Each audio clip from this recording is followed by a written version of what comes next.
नमस्कार, मैं हूं आशीष चित्रांशी और आप देख रहे हैं द न्यूज लॉन्चर।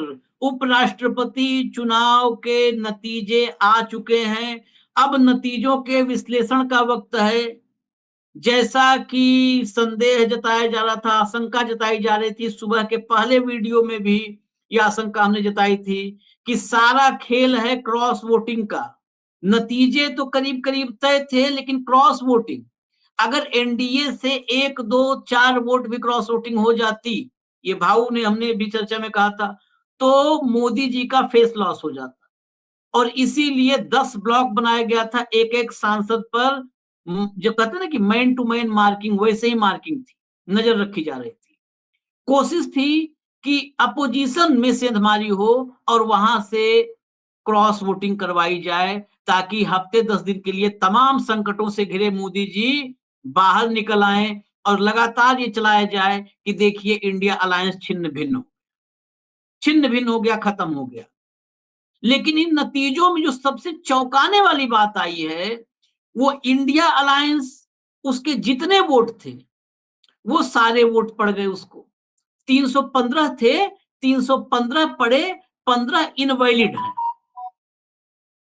एनडीए को जितनी उसकी उम्मीद थी, 427 उसके पास, 11 जो है वाईएसआरसीपी, 438 हो जा रहे हैं, 425 और 2 उसके साथ और मिले हुए थे उसको निर्दलीय और जो साथी, तो 2 427 और 11 438, 452, 14 और कहां से आए? ये बड़ी पड़ताल है। और पड़ताल में एक ही सवाल आया है आखिर में, उसी को अभी हम समझेंगे कि क्या आम आदमी पार्टी, जो बार बार अरविंद केजरीवाल लगातार अभी कुछ दिन पहले से फिर हमला शुरू कर दिया कि कांग्रेस और भाजपा मिली हुई है, क्या आम आदमी पार्टी वाकई अब ऑन पेपर भाजपा की बी टीम अपने आप को साबित कर दी इस चुनाव में? क्योंकि सुदर्शन रेड्डी के साथ मुलाकात के बाद अरविंद केजरीवाल दूसरी पार्टियों को कह रहे थे, टीडीपी, चंद्रबाबू नायडू आओ, तुम भी आओ हमारे साथ। और अब संदेह के दायरे में सिर्फ और सिर्फ आम आदमी पार्टी नजर आ रही है। क्या पूरी की पूरी आम आदमी पार्टी ने क्रॉस वोटिंग कर दी? क्या संजय सिंह ने भी क्रॉस वोटिंग कर दी? बहुत सारे सवाल हैं, तो भाव को ले आइए फटाफट, तुरंत जोड़िए, तुरंत लाइए फटाफट। स्वागत है भाव। जरा खबरें देखिए, बस तुरंत आपके पास चल रहे, पूरी कैलकुलेशन समझना।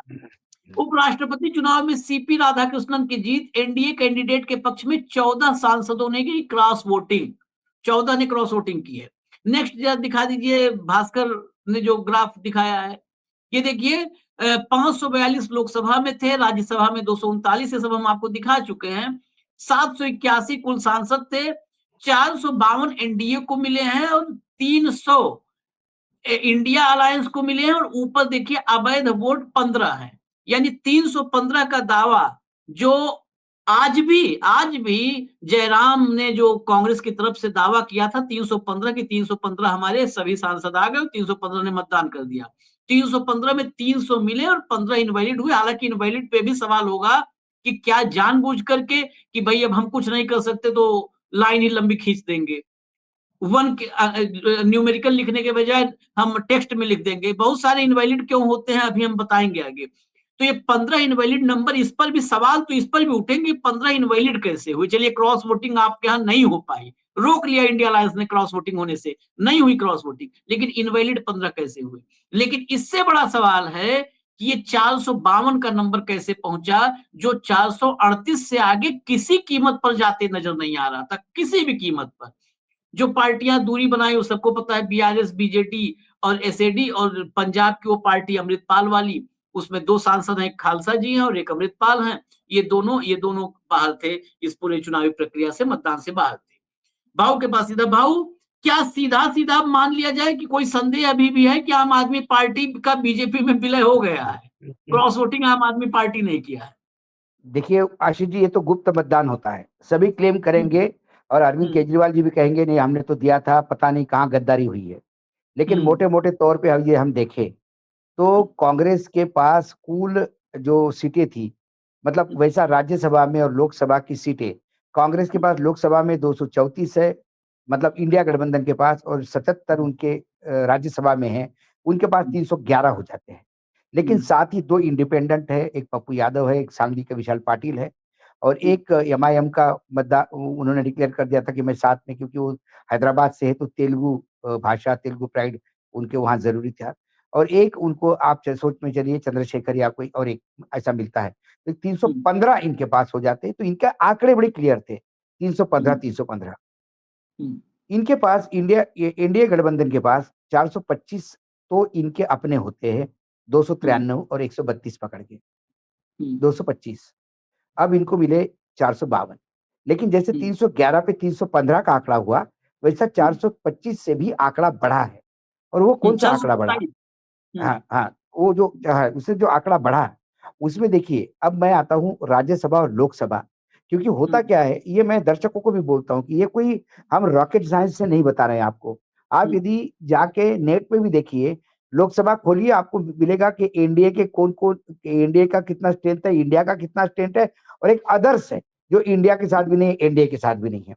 तो यदि हम लोकसभा की बात करें, तो लोकसभा में 15 के आसपास अदर्स है। कौन-कौन है इसमें? उसमें एक वाईएसआर कांग्रेस है जिसके 4, जिसने पहले ही अनाउंस कर दिया था कि हम एनडीए के साथ जाएँगे। उसके बाद आम आदमी पार्टी के 3, इसको अपन साइड को रखते हैं। उसके बाद ईडी, पीडब्ल्यूडी, ये 2 जो है वो पंजाब से है, जिनके ऊपर आतंकी आरोप है, आतंक के, और वो दोनों वॉकआउट कर गए, वो आए नहीं। उसके बाद एक एमआईएम का है, उन्होंने बाकायदा पहले ही इंडिया गठबंधन में बोल दिया था। एक एएसपी का एक है, उसके बारे में भी हम खाली छोड़ते हैं। अब एसडीए, ये एक है जिसने वॉकआउट किया पंजाब का, एक जेडपीएम का है और इंडिपेंडेंट 2 है, जो मैंने पहले ही बोला इंडिया गठबंधन के पास है। तो फिर एनडीए के लिए कौन जा सकता है लोकसभा से? आम आदमी पार्टी के 3, एक एएसपी का और एक जेडपीएम का। ऐसे 5 लोकसभा से संभावित मत मिल सकते हैं एनडीए गठबंधन को। तो इस 5 पे आप ज़ीरो डाउन करिए।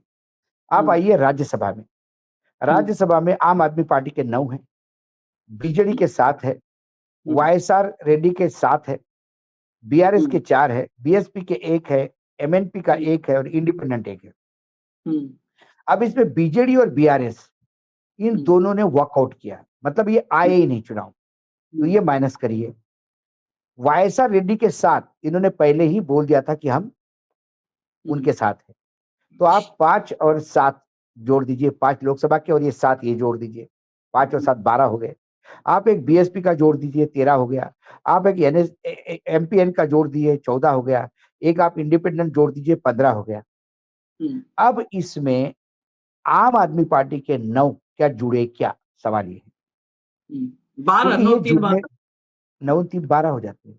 ये जुड़ने पे ही एनडीए की टैली 252 तक 452 तक जा सकती है।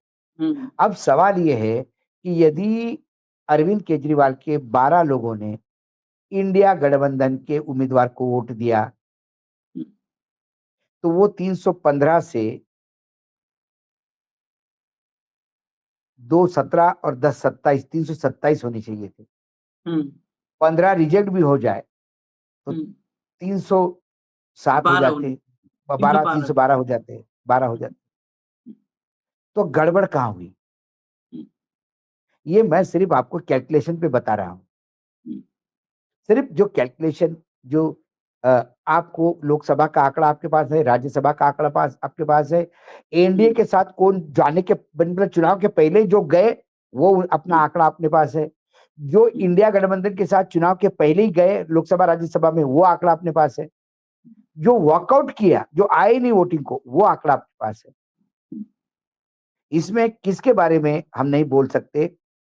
आम आदमी पार्टी के 9 राज्यसभा में, बीएसपी का 1 राज्यसभा में, एनएमपी का 1 राज्यसभा में, इंडिपेंडेंट का 1 राज्यसभा में। तो राज्यसभा के 12 और लोकसभा के 5, ऐसे 17 वोट जो है, ये डाउटफुल है।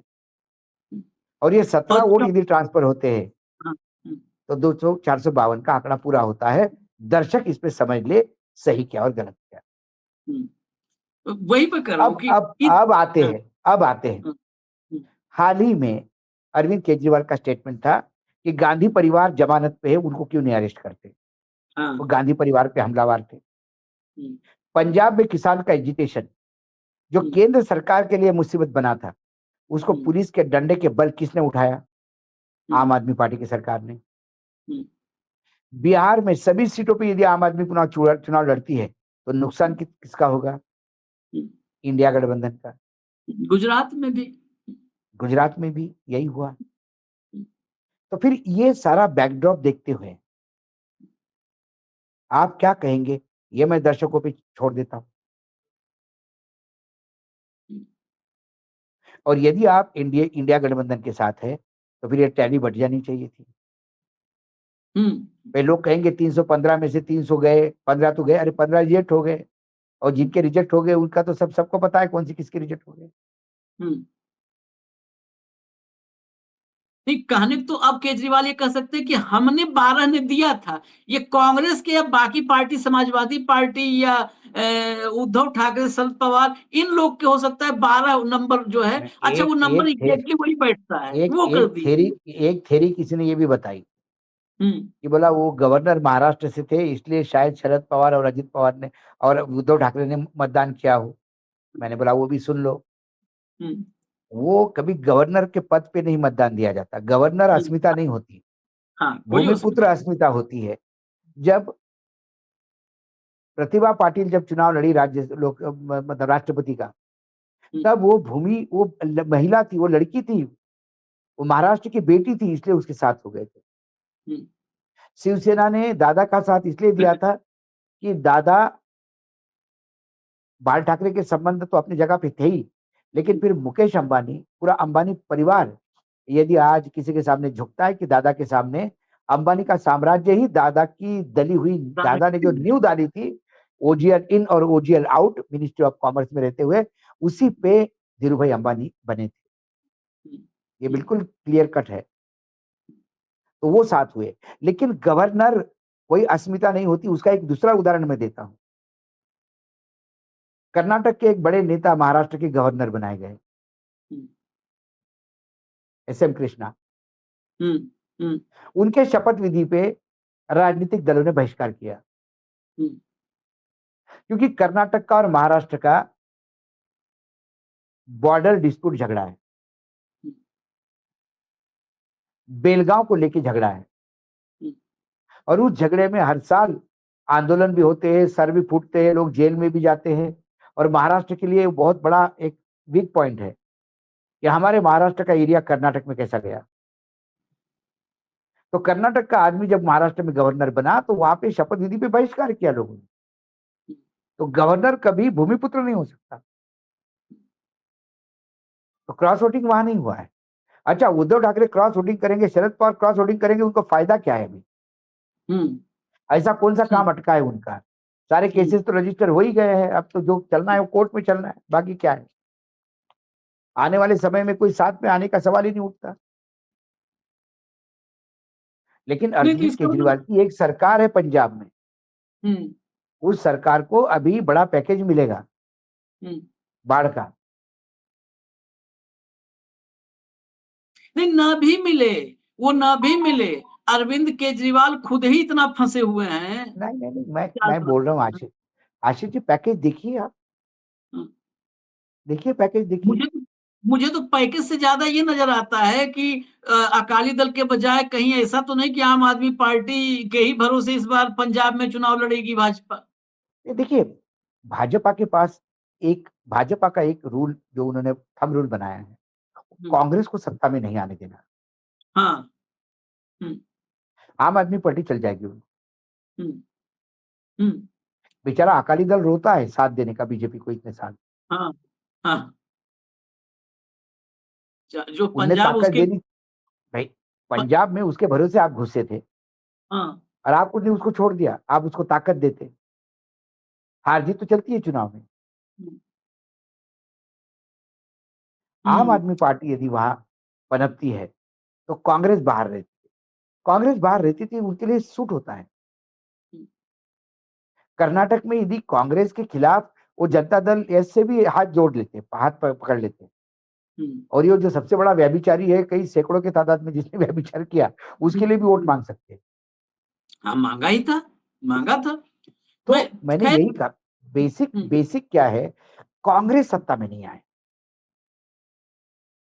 नहीं, आंकड़े आपने सारे दिखा दिए और इन आंकड़ों ने एक सवाल छोड़ दिया है। सवाल इसलिए छोड़ दिया है क्योंकि गुप्त मतदान होता है, तो हम दावे से कहें कि नहीं हमने देखा है तो ना नहीं हो ना ना सकता। ना ना ना। लेकिन मैंने लेकिन आंकड़ों मैं, का विश्लेषण होता है।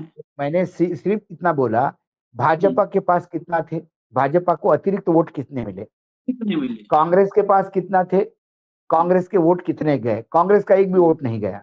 हाँ यदि इंडिया गठबंधन का वोट नहीं गया तो फिर हाँ। अदर्स में से ही बीजेपी, अदर्स जो बचे हुए हैं उसमें से ही एनडीए ने मतदान उठाया।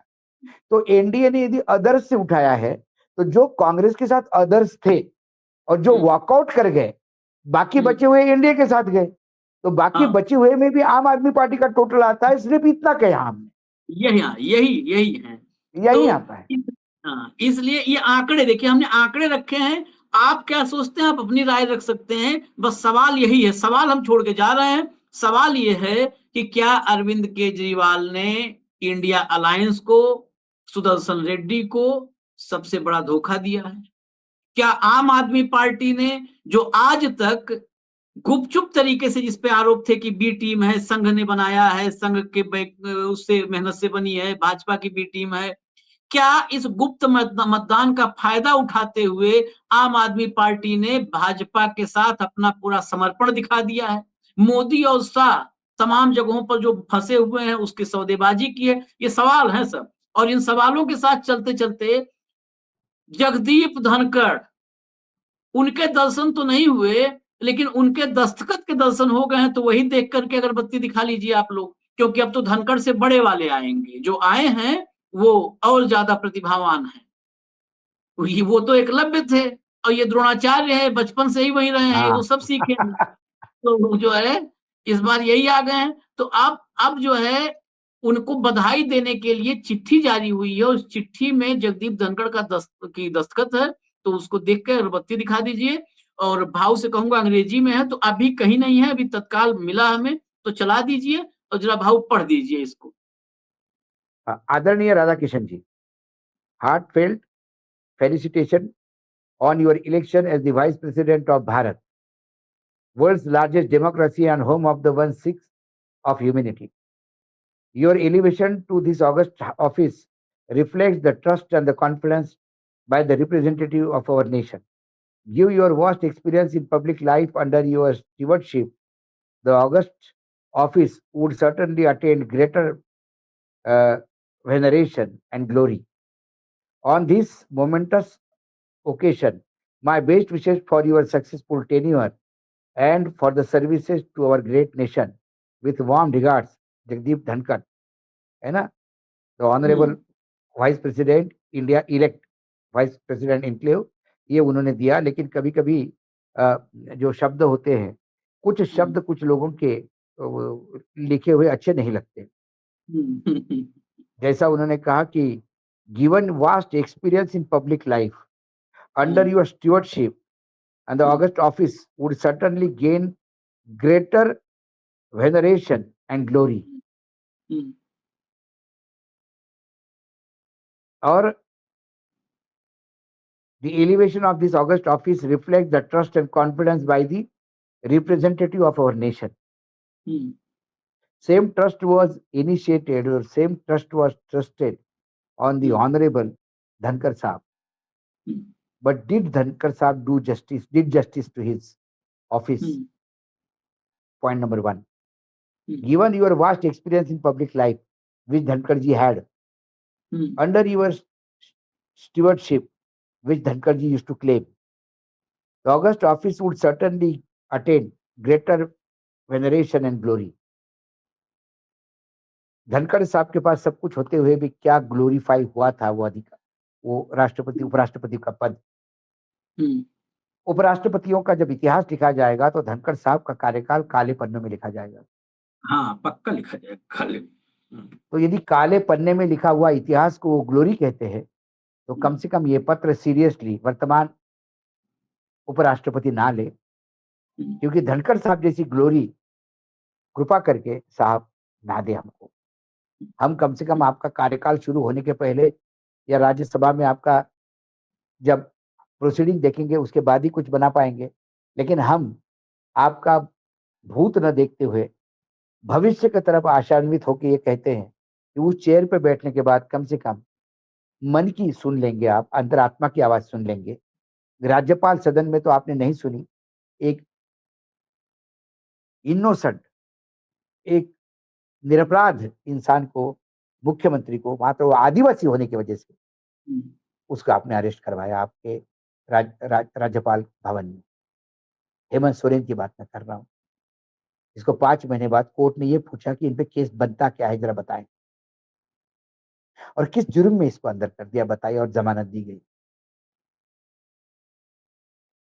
वो जो काला अध्याय था उसको उपराष्ट्रपति भवन में रिपीट नहीं होगा, इस आशा के साथ हम भी न्यूज लॉन्चर की तरफ से नए चुने हुए उपराष्ट्रपति पद साहब को भविष्य की शुभकामनाएं देते हैं और आशा करते हैं कि उस पद की गरिमा, जो बड़े बड़े शंकर दयाल शर्मा जैसे विधिशियों ने उस पद को एक इज्जत दी है, उसकी इज्जत बरकरार रखने का प्रयास करें, कम से कम ना होने दें। ये गुहार तो हम लगा ही सकते हैं, क्योंकि हम भी भारत के नागरिक हैं। चुनाव आयोग का कार्ड मेरे पास है, इसलिए मैं कह सकता हूं कि मैं भारत का नागरिक। बिल्कुल, बस एक ही लाइन है कि ऐसा ना हो कि हमको कुछ ही दिन बाद कहना पड़े कि जैसे अब आज हेडलाइन है सीपी राधाकृष्णन जीते, उसके बजाय हेडलाइन ये लिखे, हम तो लिख ही सकते हैं भाई कि सीपी राधाकृष्णन का धनकड़ीकरण हो गया है, सीपी राधाकृष्णन धनकड़ हो गए हैं, ये ना लिखना पड़े। हालांकि उम्मीद कम ही है, लेकिन उम्मीद के बीच भी आखिर में तो कहेंगे ही कि आपसे बड़ी उम्मीदें हैं। धनखड़ साहब इतने दिन के बाद इस पर भी एक चर्चा होगी, आगे होगी। धनखड़ साहब जब से इस्तीफा दिए आज तक न दिखे, न उनके कई दस्तखत दिखे, न हैंडराइटिंग दिखी, न वो दिखे, न उनकी आवाज दिखी, न उनके विजुअल्स दिखे। आज जैसे ही ये चुनाव के नतीजे आए, सोचिए नतीजे आकर के अभी हम लोग डिबेट की तैयारी जो दिन भर कैमरे पे रहते हैं, हम लोग अभी कर रहे थे, उनका दस्तखत किया हुआ, टाइप किया हुआ, दस्तखत किया हुआ, इतना तो इस समय धनखड़ के पास व्यवस्था भी नहीं होगी टाइपिंग की कि करवा लें। इस समय किसके घर में रह रहे हैं, सब सोचने वाली बात है। चौटाला घर में शिफ्ट हो गए हैं, वहां पर क्या सब कुछ टाइप होके रखा था कि चलो इस पर दस्तखत कर दो और आज से आजाद हो जाओ, अब कुछ नहीं कर पाओगे, जाओ। इसके पहले चिल्लाते, कुछ हल्ला गुल्ला करते तो हो सकता है डिस्टर्ब करते। इस चिट्ठी पर एक अलग है, ये चिट्ठी इतना तेज आई, अरे हम लोग परमानेंट एक ही काम है आपके पास वीडियो बना पहुंचाएं। अभी हम वीडियो बना रहे थे तब तक चिट्ठी आ गई, और चिट्ठी पता है कहाँ रहते हैं धनखड़ साहब? धनखड़ साहब मैं बताऊं, जो दिल्ली में फार्म हाउस वाला एरिया है, भाव शायद बताएंगे, सैनिक फार्म, उधर सैनिक फार्म फार्म की हाउस तरफ, है, उधर उधर आवास है वो। छतरपुर और छतरपुर सैनिक फार्म एरिया, वो एरिया है जहाँ फार्म हाँ, हाउसेस है। वो बड़ा दूर है। और वो ताऊ देवीलाल का जो है पोतों का भाई चौटाला को अभी है उनके कब्जे में, उन्हीं का मतलब पारंपरिक वारिस वही हैं, तो उनका वो है, वहां पे वो रह रहे हैं। वहां से इतना जल्दी अगर वो भेजते ना टैक्सी टेम्पो ड्राइवर या कोई, तो भी नहीं, ये या तो फैक्स आया होगा या वहां पहले से चिट्ठी ले कोई बैठा था, साइन हुआ और चिट्ठी आ गई। इस चिट्ठी पे भी नहीं एक नहीं नहीं अलग नहीं, विषय है, नहीं लेकिन नहीं आशीष, मुझे तो लगता है कि जो ताकत दिखानी थी बीजेपी ने, वर्तमान नेतृत्व ने उनको अपनी सीट से भगा के दिखा दी। हम्म उनको कंपेल किया कि वो इस्तीफा दे दे, और 2 मिनट के नोटिस पे इस्तीफा दे दिया उन्होंने तो ताकत दिखा दी। अब ये सिर्फ मुझे लगता है कि बंगला ठीक से अलॉट हो जाए, इसलिए ये जो झुकने वाली बात है इनकी, इन्होंने पहले से लेटर लिख के रखा होगा, साइन करके भी भेजा होगा किसी को कि जैसे रिजल्ट आ गए तुरंत हाथ में पकड़वा देना और बता देना कि उपराष्ट्रपति हमको, पुराने उपराष्ट्रपति को जरा ठीक से बंगला दे दे, यही करवाना है। नहीं, क्योंकि कोई इनको पता नहीं बोलना, भाऊ, जिस नहीं दिन ये देखिए खाली करके नहीं गए हैं। आशीष, आशीष, हाँ, हाँ, क्या मिलेगा इनके इस पत्र से? बीजेपी को अब कुछ नहीं मिलेगा, हम्म, कुछ नहीं हम्म, मिलेगा। और इसके बाद इन्होंने मुंह भी खोला तो भी बीजेपी को हम्म, कोई फर्क नहीं पड़ता। कोई फर्क नहीं हमने पड़ा देखा ना, सर्वोच्च न्यायालय ने बोला तो फर्क नहीं पड़ता, मलिक साहब ने बोला तो फर्क नहीं पड़ता, इतने प्रूफ सामने आए तो फर्क नहीं पड़ता, इतने वीडियो सामने आए तो फर्क नहीं पड़ता। क्या फर्क पड़ता है? सही कोई फर्क बात नहीं है। पड़ता। फिर चलिए, अब नए उपराष्ट्रपति मिल गए हैं, घी के दिए जलाइए आप लोग, हम फिर आएंगे खबरें लेकर के, हम तो सवालों के दिए जलाएंगे और बस, लोकतंत्र को उसी से जो है रोशन करने की कोशिश करेंगे। धन्यवाद भाऊ, बहुत बहुत धन्यवाद, नमस्कार, नमस्कार। नमस्कार।